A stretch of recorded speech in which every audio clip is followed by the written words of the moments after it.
ఎకరాలతో మీ దగ్గర ఉన్నటువంటి 5,000 ఎకరాలతో ఈ అప్పు ఎలా కడతారు? వీటన్నిటికీ ప్రశ్నకు చేతనైతే చెప్పండి. జగన్ గారిని బూతులు తిట్టి, జగన్ గారిని నిందలేసి, జగన్ నాన్న చంపించాడని, అదని ఇదని పిచ్చవాగుడు వాగే బదులు ధైర్యంగా కన్స్ట్రక్టివ్గా జగన్ అడిగిన అనుమానాలకి ప్రజల తరపున జగన్మోహన్ రెడ్డి గారు అడిగిన ప్రశ్నకు సమాధానం చెప్పగలిగితే చేతనైతే చెప్పండి. లేదా అన్నీ మూసుకుని దాన్ని స్లో డౌన్ చేసుకుని ఈ రాష్ట్రానికి అప్పుల ఊబిలో కూరుకుపోయేదాన్ని ఆపమని చెప్పని డిమాండ్ చేస్తున్నాం.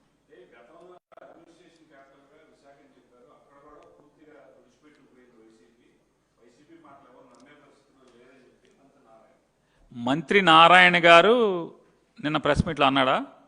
ఏమని? వైజాగ్లో క్యాపిటల్ అన్నాడు. వైజాగ్లో క్యాపిటల్ అంటే అన్నా కూడా అక్కడ తుడిసిపెట్టుకుపోయాడని. 2019 ఎలక్షన్లకు వచ్చేప్పటికీ అమరావతిలో క్యాపిటల్ అని చెప్పని